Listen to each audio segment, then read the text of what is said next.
네, 여러분 반갑습니다. 반갑습니다. 네, 오늘 연색천공한 정법명렬의 법신불의 진시인에 대해서 오늘 4번 사바세계 미혹의 중생이 천만억겁의 태산인데 모든 생명들이 끝없는 미혹으로 윤회에 물들어 죄업이 탁해질 때마다 버리지 않으시고 때를 기다려 인과를 성숙시켜 빠짐없이 깨달음으로 인도하여 안락하게 합니다. 그래서 관세음보살님은 사바세계 미혹의 중생이 천만억겁의 태산이죠. 그러니까 깨달은 일은 적고 미혹한 일은 예를 들어서 이제 지금 우리 이제 그 사바세계 중생들이 불자들은 몇 안 되죠. 또 다른 또 종교를 또 신을 믿는 유일신을 불법을 빼고 모든 종교는 유일신을 믿는 거예요. 신에게 내가 잘 되게 해주십시오 이렇게 하는 거죠. 근데 그 신들의 왕은 우리가 그 신들의 왕은 서가모니 부처님인 거예요. 또 꼭 서가모니 부처님만 신들의 왕이 아닌 거죠. 내 안의 불성도 불성은 신들의 왕인 거예요. 그 신들은 우리 미혹한 중생이 자기가 본래 부처였다는 것을 깨달아서 부처의 행보로 나서게 되면 그 신들이 옹호하게 돼 있어요. 부처님을 받들게 돼 있어요. 그래서 이제 우리 이제 거기 화엄경에 보면 우리 신중단에도 일백사위에 이제 신중님들이 계시죠. 그럼 일백사위의 신중님들 밑으로 권속들이 크고 작은 신들의 세계가 있어요. 그러니까 이제 정녕 그 불법을 모르는 사람들은 너무나 미혹하기 때문에 그 불법의 원리가 이제 그 우주 과학의 원리인데 모르는 거예요. 그래서 신위는 최고의 그 위가 신이라고밖에 모르는 거예요. 그런데 이제 우리 만물의 영장인 인류는 자기가 본래부터 부처의 성자의 성품을 가지고 있기 때문에 따로 신을 믿고 하지 않아도 내가 깨달아서 내가 본래 성자였다는 것을 알게 되면 그 신들이 나를 부르지 않아도 나를 호위하게 돼 있는 거예요. 그리고 그 부처가 신을 의지하느냐 그렇지 않아요. 신들이 부처를 의지하지 부처는 신들을 의지하지 않아요. 그 신들이 부처님을 호위한다 하나 중생세계에서 대자비심을 일으켜서 활동을 하는 거지 부처님이 신을 의지하지 않는다는 거죠. 부처님 밑에 법력으로 부처님 밑에 저 밑에 있기 때문에 그러나 신들이 부처님의 뜻을 이제 받는다는 거죠. 그래서 우리 이제 그 초기 경전인 그 쌍유다 니까야라는 그 이제 버모의 말인데 그 초기 경전의 이름이에요. 거기에 보면 이제 밤에 천상의 천인들이 빛으로 서가모니 부처님 그 계신 곳에 찾아와서 진리에 대해서 묻게 돼요. 묻고 대답해주고 묻고 대답해주고. 근데 이제 그 내용을 쭉 보면 천상의 천인들이 상이 높아요. 그래서 답을 줘도 어떤 천인은 너무 감사하다고 당신은 정말 스승이다 이렇게 하는 천인도 있고 어떤 천인은 상이 높아서 비웃고 가는 천인도 있고 그래요. 그럼 이제 그런 천인이라는 거는 우리 하생세계의 인간들이 천상을 믿죠. 근데 그 천상에 어떤 주인도 위에는 부처님이 계시다는 거죠. 그래서 천상까지 육도를 윤회한다고. 이제 천상의 천인들은 우리 인간 세계, 하생 세계 인간들보다 상이 높아서 성분이 늦다는 거예요. 그래서 미륵부처님이 도솔천이라는 천상에 이제 천상 안에 내원궁이 있는데 그 내원궁에서 미륵부처님이 중생을 교화하고 계신다. 지금도. 그러니까 하생세계 이제 인간세계 출세를 때를 기다리고 계신 거죠. 거기서. 근데 이제 천상의 하루는 인간의 100년이라 했죠. 거기서 그 하루 3번 법회를 하신다는 거예요. 그 이제 아식으로 상이 높은 천인들을 위해서.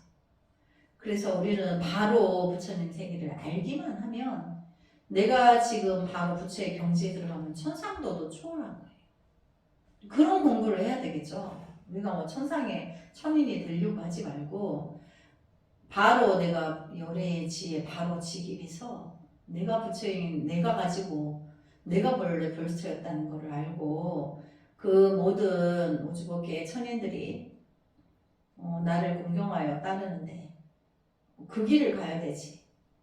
그래서 여기 보면 사바세계 묘의 중생이 천만億법의 태산인데 근데 이제 이 윤회하니까 중생들이 천만의 중생이 미혹한 중생이 있다. 그럼 닦지 않고 죽었어요. 그럼 그 다음 생에 또 태어나죠. 그래서 그 업이 예속되는 거예요.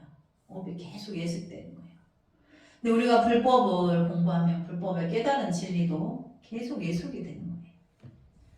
그래서 천만억법의 태산이다. 이거는 깨우쳐서 이제 함께 극락에 왕생할 중생의 세계가 그 숫자가 어마어마하다는 걸 말하는 거죠. 그러니까 지장보살님이 지옥이 빌 때까지 성불을 안 하신다는 거고 우리가 이제 지장보살님의 대원에 부합한다는 거는 그래서 이제 성불하지 않겠습니다 하면서 원생을 세우죠. 그 원생의 본질은 금생에 우리가 공부해서 자기의 성품을 바로 봤다. 그럼 지옥에 안 가죠. 지옥이 어둡지 않으니까. 중생을 교화하기 위한 끝없는 자비 실천을 할 거기 때문에 지옥에 가지 않죠. 근데 또 선택해서 갈 수 있어요. 지옥을 구제하기 위해서. 그래서 지옥 중생을 구제하기 위해서 갈 수도 있는 거고 선택해서.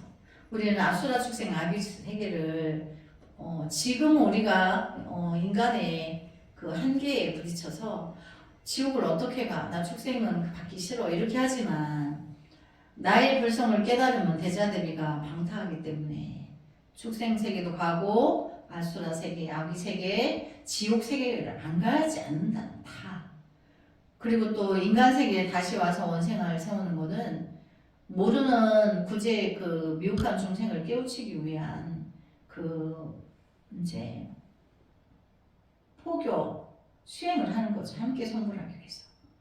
그러면 성불하니까 많으면 지옥을 안 가겠죠. 그러니까 그래서 지옥을 구제한다는 말이 거기에 부합하는 거예요. 그래서 천만억법의 사바세계 묘의 중생이 천만억법의 태산인데 모든 생명들이 끝없는 미혹으로 윤회에 물들어. 그렇죠. 이제 우리가 이제 그 생명이 모든 생명이라고 하는 거는 이제 여기가 이제 중생계를 말하는 거죠.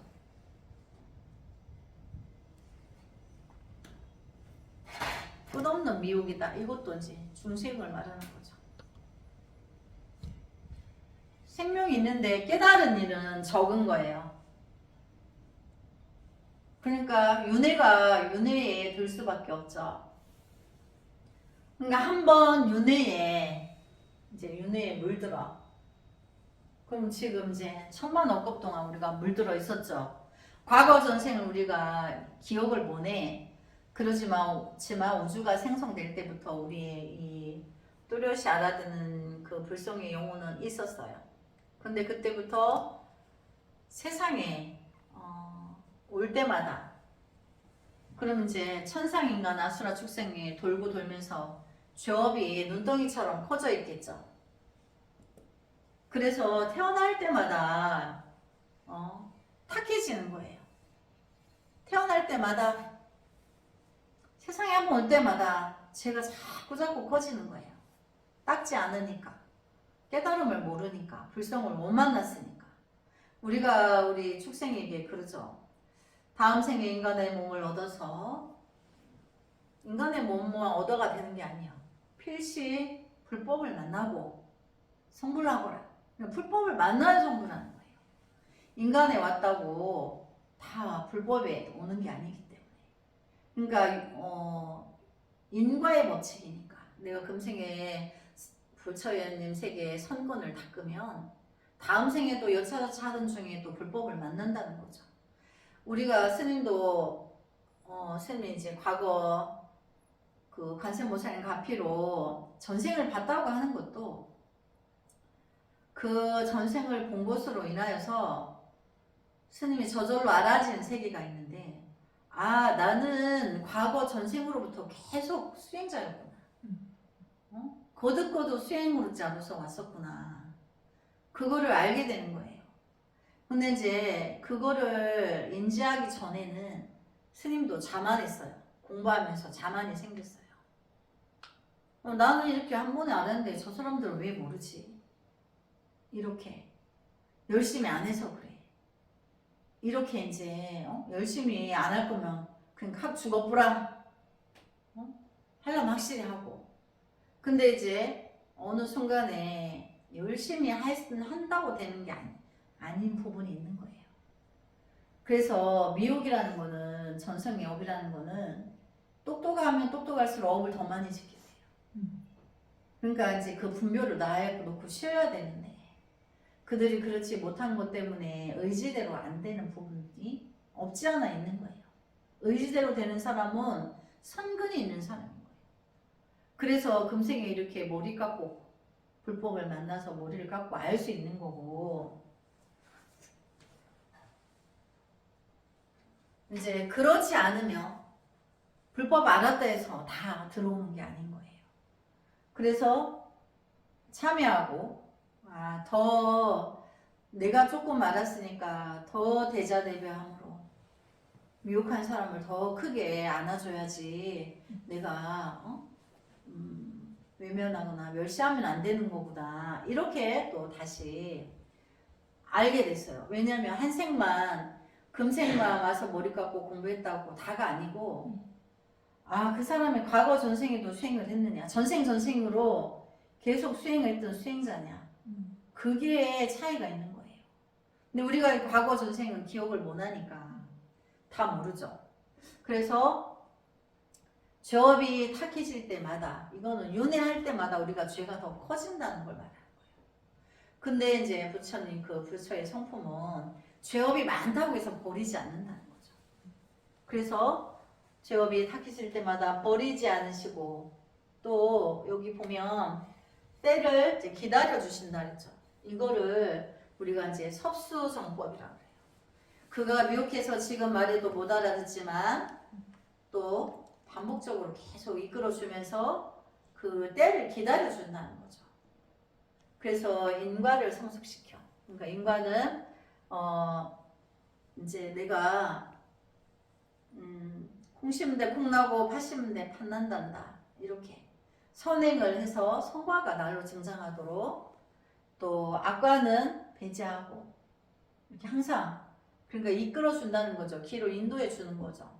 근데 그때 그럼 누구 사람을 차별하느냐? 그렇지 않죠. 빠짐없이 깨달음으로 인도하여 안락하게 합니다. 그 인간이든 축생이든 모든 생명에게는 공통으로. 그래서 부처님의 이제 대자대비는 이렇게 돼 있어요. 생명을 이제 아끼고 사랑하고 이제 보호하죠. 존중해주고. 근데 거기에 필수적으로 하나를 더 해야 되는 게 수호한다. 생명을 아끼고 존중하고 하는데 거기에는 수호가 따라야 돼요. 그 생명이 다치면 우리가 싫어하는 동물 뭐죠? 뱀이 다쳐서 뱀의 천적이 새예요. 우리 고양이 행자도 뱀을 잡더라고요. 근데 이제 이렇게 다쳐서 있을 때 그 뱀도 생명이니까 이제 약을 발라서 낫게 해준다는 거죠. 평등하게. 그래서 어떤 생명은 안 징그러우니까 우리가 뱀이 징그럽다고 하는 건 우리 업이에요. 그 악연의 업이에요. 뱀과. 그래서 뭐 예쁜 내 마음에 드는 예쁜 동물은 뭐 사랑으로 해주고 수호해주고 내가 징그러운 동물은 안 사랑하고 미워하고 외면하고 죽어도 괜찮아 이렇게 하고 이제 이러면 안 된다는 거죠. 근데 이제 스님이 거기 고양이 행자를 키우면서 이 동물하고 교감을 하니까 그때부터 축생의 생명도 불성이 있다는 거를 스님이 인지하게 됐어요. 교감하면서. 그러니까 이제 스님이 이제 유튜버에 보면 아이들이 뱀을 키우는 경우가 있어요. 도롱뇽이나 작은 동물, 도롱뇽이나 뭐 악어같이 생긴 이제 이구아나 이런 거를 키우는데 얘들하고 교감을 하는 거예요. 아이들이. 그러면서 굉장히 사랑스러워하는 거예요. 근데 교감하면 안 물지 않는 거예요. 뱀도. 그런 동물이 이 아이를 물거나 해롭게 물리더라도 뭐 치명적이지 않고. 그래서 이제 우리가 동물과도 다 교감을 하면 서로 그 교감이 되니까 그게 또 불성이 있으니까. 그러니까 모든 생명이 불성으로서 하나가 될 수 있는 거예요. 그러니까 이제 우리가 여기 나무도 사랑한다 하고 좋은 음악을 틀어주고 사랑하는 마음을 주면 나무가 생명이니까 불성이 있어서 느낀다는 거죠. 근데 나무는 뭐가 없냐면 우리 인간처럼 신경 조직이 없죠. 그 아픔을 몰라요. 우리는 이렇게 해서 충격 주면 아프죠. 근데 식물계는 그게 없대요. 이제 그런 차이가 있는 거죠. 그렇지만 모든 그 식물도 생명이라서 사랑한다고 인간이 이렇게 아껴주고 사랑하고 그렇게 하면 안다는 거죠. 기뻐한다는 거죠. 그리고 또 이제 물 속에 물도 그 투명한 그 물도 사랑한다고 하면 생명이 있기 때문에. 스님은 이제 바위에는 생명이 없는 줄 알았어요. 돌이라고. 근데 바위에서 그 소나무나 이끼나 이런 것들이 자라더라고요. 그러니까 바위에도 생명이 있는 거예요. 한때는 거기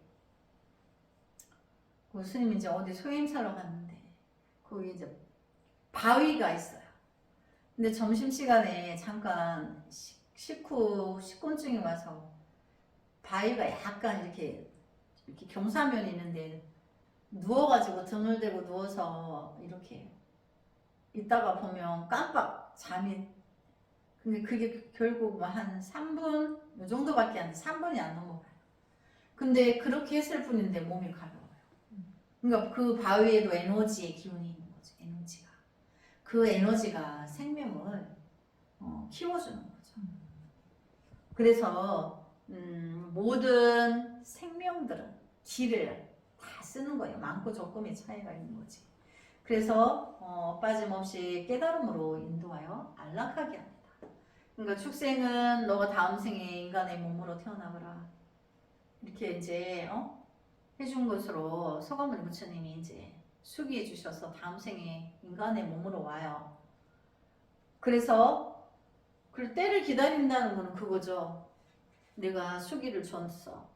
부처님이 약속해 주셔서 인간사에 와서 공부해. 그래서 천차만별로 그게 일어나는 거예요. 그래서 빠짐없이 깨달음으로 인도하여 안락하게 한다. 깨달으면 다 안락하니까. 그 다음에 이제 그 관세음보살님이 이제 이렇게 대자대비에 우리에게 평등하게 동등하게 모든 생명에게는 똑같이 평등하게 이렇게 주신다는 거죠. 그리고 또 이제 5번째 중생이 두려움과 어둠의 까만 밤을 헤매일 때 우리가 중인간사를 살다 보면 힘들고 어려운 때가 있죠. 예기치 않게. 나의 과거의 그 전생, 과거 전생의 업의 결과로 때가 되면 나도 이럴 때가 있어. 좋은 날만 있는 게 아닌 거죠. 좋은 날과 나쁜 날이 엎치락 뒤치락 하는 게 중생세계이기 때문에. 그래서 그때에도 나무 간센보살 우리가 이렇게 찾고 들어가면 늘 자비광명으로 함께했다. 그러니까 함께했다는 거는 뭐죠? 그 순간에 이제 두려움과 어둠의 어떤 어둡고 내가 미혹하고 답답한 그 어떤 그 위기의 상황을 이제 해결해 주신다는 거죠. 관세음보살님이. 그러니까 중생이 두려움과 어둠의 까만 밤을 헤맬 때 길도 모르고 답도 모르고 그런 어떻게 해야 될지 모르는 때가 있다는 얘기죠. 그 위기가 왔는데 근데 알고 보면 그건 다 과거 전생의 업의 시간인 거죠. 업의 시간으로 내가 좋은 시간이 오고 나쁜 시간이 오고 우리 하루 중에도 낮과 밤이 있듯이 우리 업도 선업과 악업이 교차되면서 시시때때로 이제 모든 일들이 이제 분출되고 있는 거죠. 그 업의 결과가 분출되고 있는데 눈으로만 보이지 않고 우리가 예견할 수 없을 뿐인 거예요. 그래서 그때도 나무 간센보살 이렇게 중생이 찾고 들어가면 자비광명으로 늘 자비광명으로 함께했다. 이제 중생이 병고의 고통에서 괴로울 때 우리는 다 생로병사하죠. 그래서 우리가 전생의 업으로 이제 생로병사를 겪는데 누군가는 젊을 때 병이 오고 누군가는 늦게 오고 시기가 달라요. 근데 병고가 없는 사람은 없죠. 생로병사하니까. 그래서 중생이 병고의 고통에서 괴로울 때 이제 아픔의 고통이 있죠. 그때 늘 가피로서 아픔의 고통에서 쉬게 했고 근데 여기 이 내용은 스님이 현실적으로 지금 나이에 누구나 다 느끼는 것일 수도 있는데 그리고 갑자기 막 아프고 하면 어떻게 하죠? 119 부르죠. 시스템이 잘 돼 있어요. 우리나라. 그 병원만 가면 어쨌든 그 아픔의 고통을 해결을 해요. 지금 또 의술이 발달을 해서 어떤 병이든지 그 아픔을 계속 아픔의 고통 속에 계속 있게 하지 않아요.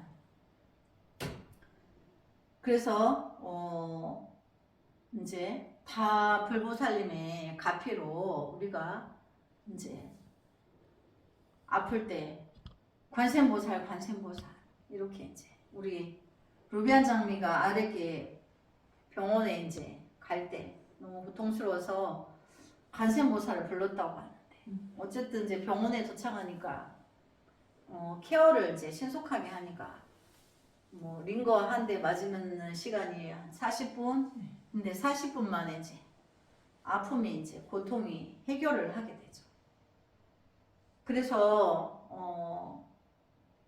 우리가 아픔이 계속 있다면 그것이 고통스러운 게 없어요. 그러니까 안 살고 싶어요. 아픈 거에 대한 트라우마가 있어서 차라리 아픈 것보다 죽겠다. 그 선택이 더 이제 죽으면 아픔을 모를 테니까 이렇게 이제 우리가 판단을 해서 이제 누구든지 이제 아픔의 고통은 이길 수가 없는 거죠. 그래서 중생이 병고의 고통에서 괴로울 때 늘 가피로서 아픔의 고통에서 쉬게 있고 그러니까 아픔의 고통을 해결해 주신 거죠. 그 다음에 또 7번이 중생이 좌절로 슬픔과 적막과 외로움에 시달릴 때 우리 이럴 때 뭐가 와요? 스님 보니까 여기까지 오는 동안에 우울증이 있어요. 우울증. 우울증에서 조울증으로 가면 이제 자살하죠. 단계가 이렇게 돼 있어요. 근데 이제 관세음보살님이 관세음보살을 찾아들면 그가 이제 좌절에서 벗어나게 돼요. 희망이 생겨요. 그러니까 슬픔도 없어지죠. 슬픔이 해결해지죠. 또 정막이라는 거는 내가 죽어버릴까? 나만 내가 이제 생각해야 되는 나 혼자만의 시간. 거기서 또 자기가 외로움을 느끼죠. 그런데 관세음보살님은 희망을 주어서 이것을 복게 해줘요. 그래서 늘 상쾌한 빛이 되어 희망으로 다시 시작하게 했고, 그래서 여기도 스님이 몸이 아픈 중에 체험을 통해서 우리는 누구나 다 이 진실하다는 걸 누구나 다 체득하게 돼요. 체달하게 돼요. 그래서 관세음보살님 우리 거기에 보면 신묘장구 대다라니가 있죠. 신묘장구 대다라니를 이제 반복적으로 계속 주력을 마음속에 외우고 하루 이틀, 100일, 1000일 이렇게 살면 그 사람이 그 상호가 바뀌어요. 그 사람이 병이 있었는데 뭐 병명도 몰라, 약도 몰라.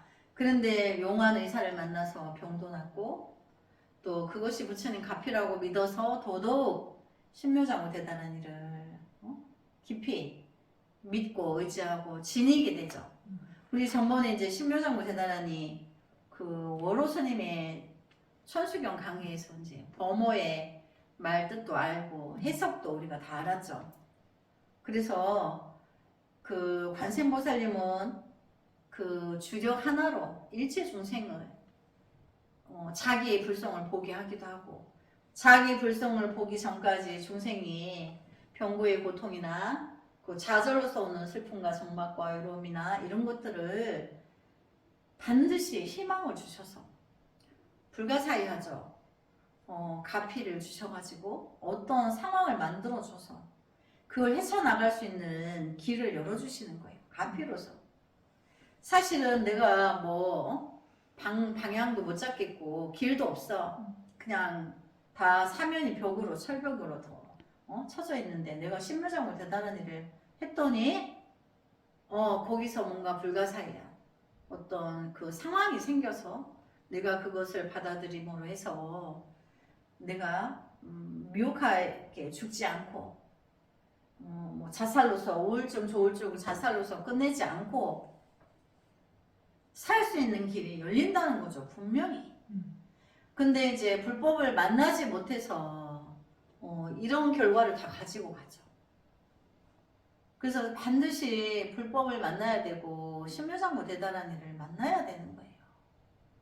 그래서 신묘장구 대다라니의 유신력이 어떤 누구든 새로운 방향을 설정을 해주고 그 길을 열어주지, 그 사람이 이렇게 우울증, 조울증, 자살 이래가지고 죽게 두지 않는다는 거죠. 그래서 관세음보살님의 그 또 신묘장구 대다라니 주력에 대해서 깊은 믿음이 있어야 돼요. 그래서 항상 이제 관세음보살님은 이제 진신은 이렇다는 거죠. 우리가 병고의 고통에서 괴로울 때도 관세음보살, 내가 좌절로 어떤 길도 어떤 그 방향도 없는데 그냥 신묘장구 대다라니 관세음보살 이렇게 내가 했는데, 또 여기 보면 이제 금강무상 반야법회 이렇게 또 이제 그 연색천광한 정법열의 법신불의 이제 진신인 몸이란 말이에요. 이 마음의 몸, 이거를 내가 지니고 있으면 불가사의한 그 가피력이 있다는 얘기예요. 그래서 이제 우리가 여기 보면 연색이라고 하는 거는 대자 대비가 더 광대한 거를 연색이라고 한다. 그래서 연색천광한 이렇게 이제요. 호가 그렇다는 거죠. 그래서 이제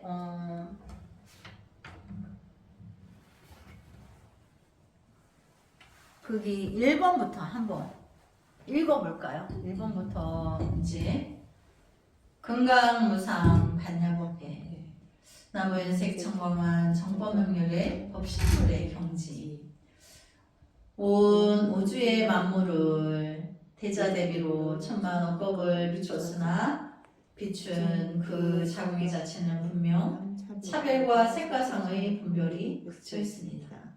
그럼 이제 여기 1번의 내용은 우리는 인지하지 못하고 있는 중에도 관세음보살님 가피는 우리에게 이미 우리가 있는 거죠. 그리고 또 생명의 무한한 자궁에 천만억 광법 동안 함께 들어 관여하지 않은 적이 없으나 나고 죽는 인과의 법칙에 대자대비함으로 평등하여 법계의 질서를 가릅니다. 그러니까 부처님의 대자대비함은 진리의, 그러니까 법계라는 것은 진리의 법계를 그 법계의 질서를 가른다. 그러니까 대자대비는 질서죠. 그럼 또 이제 질서라는 거는 우리 중생세계에서 평정이고, 평정하는 거예요. 진리로서 내가 중생세계를 평정해버리는 거예요. 그러니까 무엇이 그렇게 하느냐? 대자대비가. 그래서 연색이라는 그 크고 큰 그 대자대비는 그 중생세에서 아무리 고관 대작이고 대통령을 10번을 해도 그 대자대비를 모르면 낮은 단계의 삶인 거예요. 내가 대자대비를 지니면 이미 평정한 거예요. 대통령이 되어서 저기 뭐 나폴레옹이 되어서 이렇게 하는 게 아니고 이미 우주 법계를 주인이 내가 되는 거예요. 내가 대자대비를 품었기 때문에 모두에게 진실로서 대자대비의 다른 말은 진리라는 얘기죠. 진리의 결정체. 진리의 결정체는 우리는 누구나 다 가지고 있어요. 내가 이 세상에 태어날 때 어머니 아버지가 날 이 세상에 낳아서 나를 마른 자리 진 자리 가려가면서 공부시켜 주시고 세상에 항거에서 살아남으라고 역경 속에서 살아남으라고 강하게 길러주셨죠. 그것이 나에게 이미 대자대비가 있는 거죠. 또 여기 불법을 만나서 이렇게 건강무상 반야법회에 들어있잖아요. 얼마나 대자대비한 거예요 이미. 그래서 내가 결혼해서 자식을 낳았어요. 그 자식에게 내가 조건이 없이 그냥 내 생명 1000만 번도 바칠 수 있어요. 그 자식에게 내가 1000만 번 태어나도 그 자식에게 또 줄 수 있어요. 조건이 없어요. 그것이 대자대비한 거죠. 대신 아플 수 있고 대신 죽을 수 있고. 그런데 이미 그 마음이 어머니 마음속에 있는데 내가 그 진리로 세상을 평정하는 거지. 1000만 번을 와도 나의 그런 대자대비한 진리를 가지고 있기 때문에 이 세상에서 이 사회에서 다른 나라 방방곡곡 어딜 가더라도 내가 자녀를 난 이런 아들 이런 딸이 가지고 있어. 그럼 나는 이미 대자대비한 진리를 알고 있는 거예요. 고통을 내가 마다하지 않기 때문에. 근데 그 진리로 내가 이미 이제 중생세계를 평정한 거예요. 우리가 이제 결혼 안 한 사람은 사회에서 이렇게 깊이 있게 그걸 안 하죠. 우리가 자식을 낳아서 키우는 사람은 나의 자식이 소중하기 때문에 그 사람의 자식도 소중하게 우리가 그렇게 갖추어서 대해주는 거예요. 인정해주고. 그런 사람들의 그 무리가 사회인 거죠. 국가에. 그런데 이미 우리가 불성을 다른 곳에서 찾을 게 있나요? 그래서 그것만이 영원한 진리고. 근데 이제 우리가 병이 내 자식이 귀하니까 남을 해롭게 해서 내 자식이 됐으면 좋겠어서 권력 있는 사람들이 시험 학교 다른 아이 된 거를 빼고 내 아이를 올리고 이런 거는 이제 그 윤리와 도덕이 어긋나는 거죠. 그거는 이제 대자대비가 아닌 거죠. 그래서 예전에 이제 우리가 스님 이제 여기에 이제 온 지 21년째인데 그 전에도 사람들이 그랬어요. 스님, 저희가 더 큰 이제 우람한 가람을 짓기 위해서 로또가 됐으면 좋겠어요. 복권이 되게 기도해 주세요. 그러면 저를 먼저 짓고 나머지로 저희가 살겠습니다. 이렇게. 그래서 복권을 사도 되나요? 이렇게. 어떤 한 해는 전부 다 약속한 듯이 사는 곳이 각자 다른데 그렇게 질문하는 거예요. 그래서 안 돼. 그거 왜 안 되나요? 우리 절 지어야 되는데. 우리보다 더 힘들고 어려운 사람에게 그 가치가 돌아가기 위해서 내가 안 사는 것이, 내가 사지 않으면 나보다 더 힘들고 어려운 그 누군가에게 돌아가게 하는 게, 그게 그 대자대비함이 우선인 거지. 그래요. 스님보다 더 열악한 환경을 가지고 있는 스님들도 많아. 그런 신도들도 많아. 그래서 이제 그 전에 이제 복권을 너도 나도 샀는데 내가 사지 않음으로 해서 그 누군가에게 내가 돌아가도록, 나 아닌 누군가에게 돌아가도록 그 마음을 내는 것이 너가 이미 보시한 거다. 근데 처음에는 이제 다 말문이 막혀가지고 눈이 이제 눈알이 뱅글뱅글 이제 이렇게 돌아가죠. 이제 긴가 아닌가 재보느라고 분별하느라고. 근데 시간이 지나고 나서는 그래, 그게 처음에는 스님께서 그렇게 말씀하신 걸 이해 못했는데, 내가 누구한테 나의 그 어려운 사람에 내가 생활비를 대주는 것보다 내가 사지 않은 것으로 내가 아는 누구 더 힘든 누군가에게 그 사람이 되게 해주세요. 이런 마음으로 내가 사지 않는다면 그것이 부처님 전에 더 큰 마음의 공양이구나. 이런 걸 이제 다 너도 나도 이제 다 알게 됐어요. 그래서 이제 그 전에 주변에 이제 복권 사는 사람들이 난무했어요. 한탕주의가 있었던 거죠. 그런데 이제 어쨌든 스님한테 와서 공부하는 사람들은 그 이후부터 복권 사는 거를 부끄럽게 여긴 거예요. 부끄럽게 여기고 내가 안 사줌을 해서 나보다 더 힘들고 어려운 이에게 돌아가도록 그렇게 마음을 낼 줄을 알게 된 거죠. 그래서 이제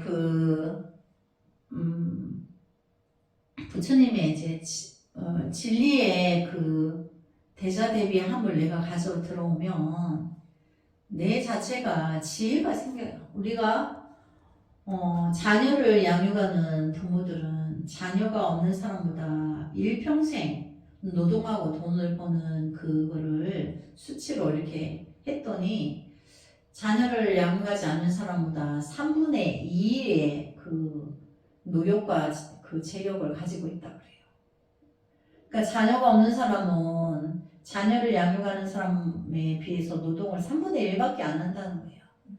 자기 자신만을 위해서 이제 하니까. 근데 자녀를 양육하는 사람은 폭넓은 지혜도 더 폭이 넓고 또 어려운 일에 대처하는 능력도 더 크고 삶에 대한 의욕이나 어떤 모든 면에서 그 삶의 질이 높다는 거예요. 그리고 거룩하고 정신 상태가 정상이라는 거죠. 위용이 있고 자신 있고 당당하고 그렇다는 거죠. 그러니까 무엇이 그렇게 그 힘을 지니게 했을까요? 자식한테 목숨을 걸고 줄 수 있기 때문에 노동을 하는 거고, 우리 대광보살님이 결혼하지 않았다면 나의 미모에만 힘쓰는데 돈을 썼겠죠.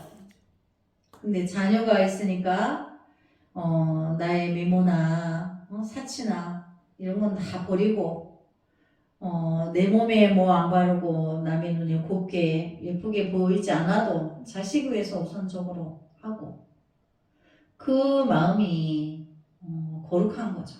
그래서 우리 이제 이 세상에 어머니의 기도는 다 들어주신다. 이미 대자대비하기 때문에. 그래서 그 진리가 질서를 가른다. 그 평정한다는 거예요. 내가 한 나의 어머니로서 삶을 당당하게 이제 영위하고 있는 거죠. 자신 있게 당당하게. 그래서 또 세 번째, 미혹의 중생이 윤회의 고통에서 벗어나고자 찾아들 때 천만호 광법의 지혜 안으로 그 죄업을 미처 알게 하고 그가 참의 눈물 비내릴 때 감로로 변하여 회한의 아픔을 녹여 치유하고 이 몸을 버리지 않고 금생의 보살로 다시 태어나게 합니다. 네 번째, 사바세계 미혹의 중생이 천만억겁의 태산인데 모든 생명들이 끝없는 미혹으로 윤회에 물들어 죄업이 탁해질 때마다 버리지 않으시고 때를 기다려 인과를 성숙시켜 빠짐없이 깨달음으로 인도하여 안락하게 합니다. 다섯 번째, 중생이 두려움과 어둠의 까만 밤을 헤매일 때 늘 자비 광명으로 함께 있고 여섯 번째, 중생이 병고의 고통에서 괴로울 때 늘 가피로서 아픔의 고통에서 쉬게 있고 일곱 번째, 중생이 좌절로 슬픔과 장막과 외로움에 시달릴 때 늘 상쾌한 빛이 되어 희망으로 다시 시작하게 했고 이제 이렇게 해주셨다는 얘기죠. 그래서 오늘 수업은 이제 7번까지 수업을 하고 다음 시간에 이어서 하도록 하겠습니다. 남은 관세음보살 수고하셨습니다.